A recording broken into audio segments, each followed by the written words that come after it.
Samajwadi party के पूर्व राष्ट्रीय महासचिव, पूर्व केंद्रीय मंत्री और 5 बार के सांसद रहे सलीम इकबाल शेरवानी के निर्देशन में सेसबान के नारायण भवन में सेकुलर महापंचायत का आयोजन किया गया। समाजवादी पार्टी के पूर्व राष्ट्रीय सचिव योगेंद्र सिंह तोमर के नेतृत्व में सलीम इकबाल शेरवानी का काफिला जोर शोर से निकला।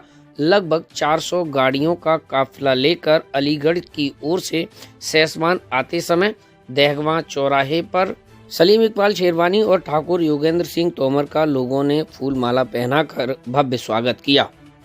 सेसबान में बदायूं मेरठ हाईवे पर पहले से ही लोग ठाकुर योगेंद्र सिंह तोमर और पूर्व केंद्रीय मंत्री सलीम इकबाल शेरवानी की प्रतीक्षा कर रहे थे।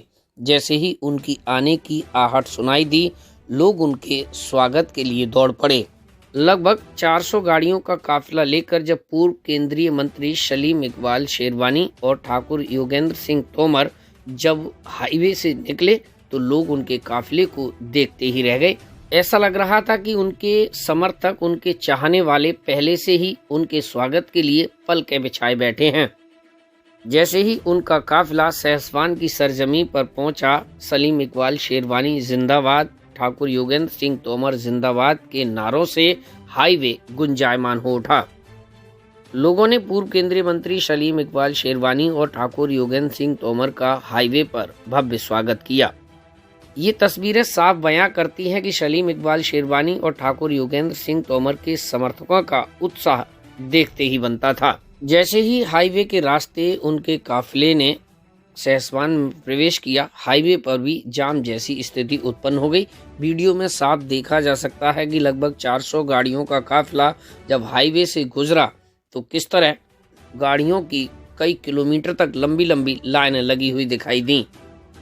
इतने विशाल काफिले को देखकर लोगों के मन में सिर्फ एक ही सवाल उत्पन्न हो रहा था। लोगों के बीच ये चर्चा का विषय भी रहा कि आखिर इस महापंचायत में आज कोई बड़ा निर्णय होने वाला है। कार्यक्रम स्थल तक पहुंचने से पहले पूर्व केंद्रीय मंत्री सलीम इकबाल शेरवानी और ठाकुर योगेंद्र सिंह तोमर के काफिले को कई जगह जाम का सामना करना पड़ा। हालांकि उनके समर्थकों ने काफी मशक्कत के बाद जाम खुलवाने में अहम भूमिका निभाई और जाम को खुलवाते हुए महापंचायत स्थल तक पहुंचे।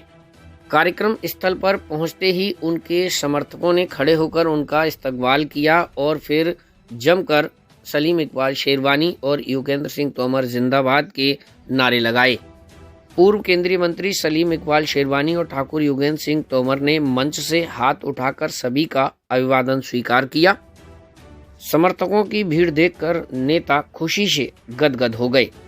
मंच पर पहुंचते ही समर्थकों ने 51 किलो फूलों का हार पहनाकर पूर्व केंद्रीय मंत्री सलीम इकबाल शेरवानी, पूर्व राष्ट्रीय सचिव ठाकुर योगेंद्र सिंह तोमर और आबिद रजा का भव्य स्वागत किया। हालांकि कार्यक्रम के दौरान कई नेताओं ने समाजवादी पार्टी से इस्तीफे की भी घोषणा की। देखिए पूरी रिपोर्ट। पार्टी के जिला उपाध्यक्ष पद से मैं अलीगढ़ का जिला उपाध्यक्ष मैं और मेरे 4 सचिव जिला अपने पद से पार्टी से इस्तीफा दे रहे हैं। बहुत बहुत शुक्रिया। विशाल जनसभा को संबोधित करते हुए समाजवादी पार्टी के पूर्व राष्ट्रीय सचिव ठाकुर योगेंद्र सिंह तोमर ने समाजवादी पार्टी की बखिया उधेड़ दी। उन्होंने समाजवादी पार्टी के राष्ट्रीय अध्यक्ष अखिलेश यादव और बदायूं के पूर्व सांसद धर्मेंद्र यादव पर जमकर निशाना साधा और कई तीखे प्रहार किए। उन्होंने कहा कि अखिलेश यादव और धर्मेंद्र यादव झूठ की राजनीति करते हैं और ऐसे लोगों को सबक मिलना चाहिए। उन्होंने समाजवादी पार्टी और उनका पीडीए को लेकर जो कहा उसे सुनकर आप भी अंदर तक हिल जाएंगे। देखिए उनका वीडियो। सभी का स्वागत अभिनंदन करता हूँ। सबसे पहले मैं शुरू करूँगा पीडीए का। पीडीए के बाद किसी ने कहा पीडीए क्या चीज है, जिस पर जो डिजाइन करा किसको दिया हम लोगों ने।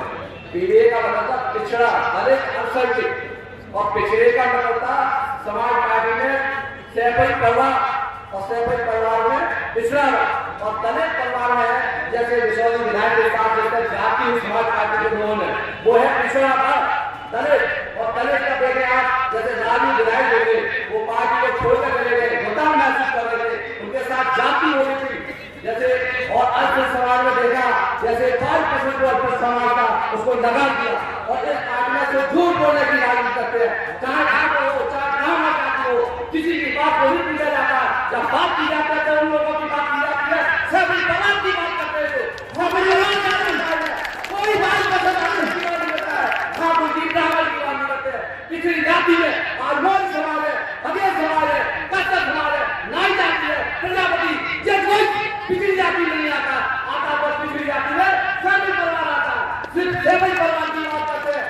चुनाव को लेकर राष्ट्रपति महोदय ने एक पिछड़ा पीडीए बनाया था जिस पर हम लोगों को काम करना था। मुझे राष्ट्रपति बनाया, साथ राजनाथ सबसे बनाया, राकेश राजनीति को बनाया था, हमारे आले भाई को बनाया था, तो पिछड़ा वर्ग में काम कर रहा है पीडीए और पीडीए पर हम लोग काम कर रहे थे। मैंने पूछा राष्ट्रपति से कई बार कि पीडीए है क्या, तो पीडीए में ये तो आप काम नहीं कर पा रहे। इनका कभी भी आपने देखे पीडीए पर कोई काम नहीं कर पा रहे आप, और ना जनता जाति की बात करते हैं कि हम क्या जाकर क्षेत्र में करेंगे। तो बोले हम सलीम साहब को राष्ट्रसभा बनाने जा रहे हैं, तो राष्ट्रसभा के बारे में उन्होंने कई बार वादा किया जब उन्होंने समाज पार्टी ज्वाइन की। तो बात करने के बाद जब राष्ट्रसभा का चुनाव हुआ तो इन्होंने क्या कहा कि इस बार मजबूरी है हमारी, तो उन्होंने मजबूरी है कोई बात नहीं। सलीम साहब ने कहा जावेद साहब को बना तो उन्हीं को बना दी है, मुझे कोई जरूर नहीं है, और पार्टी के मामला जो परेशानी देखते हैं ये चलेगा अमेरिका। तो अमेरिका जाने में सबको पद का संगठन ने जगह दी, वहां से जो उसमें सलीम साहब का नाम भी लिया और बार बार अपमानित किया। तो सुबह दोबारा में जब सलीम साहब आए तो उन्होंने पूरे बनाए की मीटिंग लखनऊ में बुलाकर मीटिंग बुलाई उन्होंने, और बीच में रखा प्रस्ताव कि धर्मेंद्र यादव को लोकसभा का प्रत्याशी बनाना है। पूरे उत्तर प्रदेश में 80 सीट पे बधाई की मोहर लगाई थी, और वो सलीम साहब पर दबाव रहा था कई गानों में, वो पिछड़ा बन गए, धर्मेंद्र यादव पिछड़ा बन गए।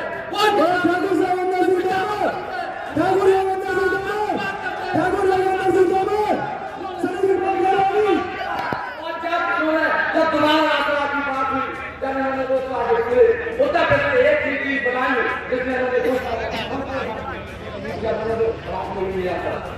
तो इन्होंने बनाई मैं धर्मेंद्र यादव की घोषणा कराई जिसमें अपमानित होना पड़ा हमको। मैंने कहा साहब आपको खत्म करना लोग धर्मेंद्र यादव अरे लोग आते थे सलीम साहब राष्ट्रसभा में दिया, अन्य समाज के इनसे बड़ा कोई ईमानदार देता है। अन्य समाज में पूरे देश की राजनीति में सच बोलने वाला होता है, तो वो सलीम साहब के साथ धोखा करते हैं लोग। आजम खान साहब को खत्म करते हैं सलीम साहब की राज, तो आप लोग की जिम्मेदार बने के लोगों ऐसे ईमानदार देश की इंसान तो पूरे हिंदुस्तान की राजनीति वाला सच्चाई को बोलने वाले वो है सलीम साहब। ऐसे देश में पार्टी सलीम का जैसा नेता है। तो इन्होंने जो है फिर हम लोग 3 तारीख को बधाई मीटिंग आए, और मीटिंग आने के बाद धर्मेंद्र यादव किसान भाई का हम जरूर जाएंगे, वो सेवा करता तीसरा बेटा का मैंने कहा तीसरा बेटा कहाँ से आ गया झूठ बोलने वाला। तो हिंदुस्तान की राजनीति सबसे बड़ा झूठ बेटा कहाँ से बना दिया आपने, ये आपको धोखा देगा और ये बनाएगी हेलो। हाँ जी, तो इन्होंने जो है अखिलेश यादव ने फोन भी उठाया और आज तक झूठ बोल रहे थे। कुछ लोग ऐसे कह रहे आप सम्मत की लोग बताना चाहते हैं, बिल्कुल झूठी बात है, 100% झूठ। एक भाई अखिलेश यादव हर आदमी से कहता है, हर बात में वादा करता है, 50 बार उनसे झूठ बोला तो कल नाटक का काम होगा। एक भाई कंधे बाहर होकर कहता है ठीक है भैया आपका काम होगा धर्मेंद्र। तो बोलो भाई कहाँ झूठा तब राजनीति में ऐसे लोगों के साथ लेकर राजनीति नहीं कर सकते हम लोग। तो ये बताना चाहूंगा कि इन लोगों से सावधान हो, ये झूठ की राजनीति बताई देता कभी नहीं है। और मैं पाला करता हूँ शेरवानी साहब बधाई की राजनीति करेंगे, उन्हें बेटा भी साथ शेरवानी करेंगे, सच्चाई ईमानदारी की राजनीति है, ये झूठाओं की जमीन है, ऐसे झूठाओं हटाइए राजनीति से खत्म मिलकर। तो ये जो है आज तो आप सही बोलेंगे और मुझे भी थोड़ा सा समझाएंगे बाद में जाकर क्या हो गया सरकार हो गई। ये सच्चाई है, सच्चाई नोट कर लो आपने। मैं झूठ नहीं बोलना चाहता मन से। धर्मेंद्र यादव वो है जो अपमान करता था कई बार चौक में, इनके खिलाफ बोलता था, हर जगह फोटो लगाने के लिए इनके कार्यकर्ता के खिलाफ बोलता था। आज हम धर्मेंद्र यादव को नहीं अपना सकते, तीसरा बेटा कहाँ हो गया हुआ आपने। मैं कह रहा हूँ इतनी झूठ राजनीति बोलने वाले यदि इन भाइयों ने तो आपसे विश्वास बना दिया तो 1% कमी काम हमारे जमा में था इसके फाइन में तो क्या भी होता थी। तो ये सच्चाई होने वाले लोग नहीं है, हमें सभी से लेख निकाल की जरूरत है। पत्रकारों के सवाल के जवाब में पूर्व केंद्रीय मंत्री व 5 बार के सांसद सलीम इकबाल शेरवानी ने क्या कहा, देखिए पूरी रिपोर्ट। उनके शेरवानी साहब को ना दिख रहे यार। ये मुल्क जो है ये बगैर सेकुलरिज्म के नहीं चल सकता। मैंने कई दफा बयान में ये कहा कि अगर मैं और मैं अपने मुल्क में सुरक्षित अपने आप को महसूस करता हूँ, सेकुलर महसूस करता हूँ, तो इसका पूरा क्रेडिट हिंदुओं को जाता है जो 80% है। वो मेरी रक्षा करते हैं, वो मुझे सेकुलर महसूस कराते हैं। और आज ये सेकुलरिज्म जो है ये बहुत हद तक ख़त्म होता चला जा रहा है। आज चुनाव जो होते हैं वो ऐसे नारों पे लड़े जाते हैं जो सेकुलरिज्म की धज्जियाँ उड़ा रहा है। तो हम एक फ्रंट ऐसा बनाना चाहते हैं जिसमें कि हम सेकुलरिज्म को सबसे आगे रखें, हम उतनी ही इज्जत हर हिंदू व मुसलमान को दें, हम उतना ही प्यार उनसे बराबर से करें और अपने देश की सेवा करें। समाजवादी ने अपना उम्मीदवार उतार दिया, अगला निर्णय क्या होगा आपका? समाजवादी ने अपना प्रत्याशी यहाँ से उतार दिया। मैंने कहा इस चुनाव में हम कुछ नहीं कर सकते, समय बहुत कम है और हमें ये देखना कि कौन अच्छा उम्मीदवार है, चाहे वो समाजवादी पार्टी का हो, चाहे वो बहुजन समाज पार्टी का हो, चाहे वो बीजेपी का हो। हमें ऐसे उम्मीदवारों को चुनना है जो सेकुलरिज्म की बात करते हैं। ऐसा नहीं है कि बीजेपी में लोग सेकुलरिज्म की बात नहीं करते। हमें ये देखना है कि हम किन ऐसे लोगों को अपने साथ लेके चलें जो इस देश की भी सुरक्षा करें और सेकुलरिज्म को आगे बढ़ाएं।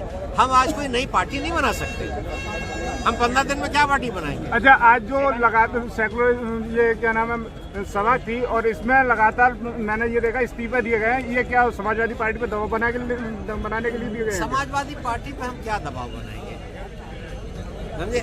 समाजवादी पार्टी ने हमें पद दिया, समाजवादी पार्टी का हमने देखा कि अब वो जिस मुद्दे पे चुनाव लड़ रहे हैं उससे दूर हट गए, हमने अपने पद से इस्तीफा, हमारे इस्तीफे देने से उन पर कोई दबाव नहीं पड़ेगा।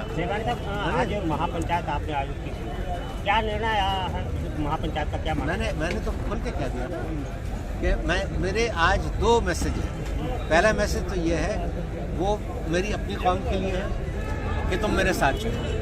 मैंने कहा जहाँ मैं कहूँ, ये मत सोचो कि किधर जा रहे हो, जहाँ मैं कहूँ उसको वोट डालो तो मेरी ताकत बनेगी। और अगर इतनी मेरी ताकत बन जाएगी उत्तर प्रदेश है, क्योंकि ये जो मेरा मैसेज है ये मैं पूरे उत्तर प्रदेश में फैलाऊंगा, जहाँ जहाँ मुझे जाने की जरूरत पड़ेगी मैं जाऊँगा। क्या शेरवानी साहब आबिद रजा और युगल का ये मानना हो सकता है कि भाजपा को? मैंने तो ये कहा कि हमें आज पार्टी नहीं देखनी है, हमें आज अच्छे उम्मीदवार देखने हैं, क्योंकि हमारे पास ना वो ताकत है, ना हमारे पास वो समय है कि हम अपनी पार्टी खड़ी कर दें या हम अपने उम्मीदवार खड़े। तो हमें चुनना इन्हीं में से। भाजपा भी विकास हो सकती है। नहीं, मैं किसी में को मना नहीं करता भाई। अगर मेरे बहुत सारे दोस्त आज बीजेपी में ना लीडरशिप को सेकुलर नहीं मानते, मगर उसके अंदर कुछ ऐसे लोग हैं जो सेकुलर मिजाज के हैं, जैसे कि ज्योतिरादित्य सिंधिया हैं, जितेंद्र प्रसाद हैं, RPN सिंह हैं, आज वो चले गए अशोक चौहान। आखिर सवाल आपका ये है पूरे देश के लिए होगा, पूरे देश के लिए होगा या बधाइयों की राजनीति? नहीं, मैं शुरुआत बधाइयों की राजनीति से करना चाहता हूँ और ये अपना पैगाम पूरे उत्तर प्रदेश में फैलाना चाहता हूँ। पूरे हिंदुस्तान में तो मैं नहीं फैला सकता। जबकि आपको ताज्जुब होगा, जब मैंने अपने पद से इस्तीफा दिया था तो मेरे बाद पूरे हिंदुस्तान से फ़ोन आया और लोगों ने मुझको दावतें दी हैं। मगर अब हमें ये भी देखना है कि हमारे पास समय कितना है और हम कितना उस चीज़ का इस्तेमाल कर सकते हैं। अखिलेश यादव मेरा किसी को सबक सिखाने का मेरी तबीयत में ही नहीं है सबक सिखाना। सर क्या पार्टी से इस्तीफा देंगे? आप सभा में रहकर दिया ना, पक्ष दिया आप सभा में रहकर ही सेकुलरिज्म की आवाज उठाएंगे? मैं सभा में रह के सेकुलरिज्म की आवाज इसलिए नहीं उठा सकता कि अगर मुझे कोई अच्छा उम्मीदवार किसी और पार्टी का नजर आता है तो मैं सपा में रह के उसको सपोर्ट नहीं कर सकता। तो क्या आप समाजवादी पार्टी से भी इस्तीफा देंगे? देखिए, मैंने अभी कहा कि मेरी 4 तारीख को मैं अखिलेश जी से मिलने गया था और मैंने सारी बातें उनके सामने रखी। उन्होंने कहा कि आप 7 आठ में फिर आइए मेरे पास, हम लोग बात करेंगे। 4-5 दिन का सवाल है। आज 6 तारीख हो गई है, मैं उनसे बात करूँगा और उनसे बात करके मैं अपना फैसला लूँगा। हमने ये तो फैसला कर लिया है कि हम सेकुलर पार्टी को मदद करेंगे, सेकुलर कैंडिडेट को मदद करेंगे। अखिलेश यादव कहते हैं सभी का सम्मान रखा जाता है, फिर इस्तीफों को जड़ी क्यों लग रही है? महापंचायत के समापन के उपरांत मुख्य अतिथि पूर्व केंद्रीय मंत्री सलीम इकबाल शेरवानी, विशिष्ट अतिथि ठाकुर युगेंद्र सिंह तोमर और पूर्व पालिका अध्यक्ष मरहूम नूरुद्दीन की कब्र पर पहुंचे और वहां मरहूम नूरुद्दीन की कब्र पर फूल चढ़ाते हुए ठाकुर युगेंद्र सिंह तोमर, पूर्व केंद्रीय मंत्री सलीम इकबाल शेरवानी समेत वहां मौजूद सभी लोगों ने दुआएं पड़ी। सेक्युलर महापंचायत में निषाद पार्टी के प्रदेश अध्यक्ष आनंद निषाद, पीयूष रंजन यादव, साजिद अली, पूर्व पालिका अध्यक्ष नूरुद्दीन के पुत्र जमालुद्दीन, अनीस अहमद समेत कई लोग मौजूद रहे और उन्होंने जनसभा को भी संबोधित किया। बदायूं लोकसभा क्षेत्र से हजारों की तादाद में लोग कार्यक्रम में पहुंचे और उन्होंने नेताओं को सुना, लेकिन कार्यक्रम के अंत तक लोगों के मन में सिर्फ एक ही सवाल रहा कि आखिर समाजवादी पार्टी को छोड़कर आए ये वरिष्ठ नेता अब किस पार्टी का दामन छोड़ेंगे। लेकिन महापंचायत में आज भी सब गोलमाल होकर रह गया। कुछ नेताओं ने समाजवादी पार्टी से इस्तीफे की भी घोषणा की, लेकिन महापंचायत में ये पता नहीं चल पाया कि आखिर ये बड़े नेता समाजवादी पार्टी का साथ छोड़ने के बाद किस पार्टी का दामन थामेंगे। अगर आपको हमारा ये वीडियो पसंद आया हो तो वीडियो को तुरंत लाइक करें, अधिक से अधिक शेयर करें और बुलंद आवाज 24 चैनल को तुरंत सब्सक्राइब करें।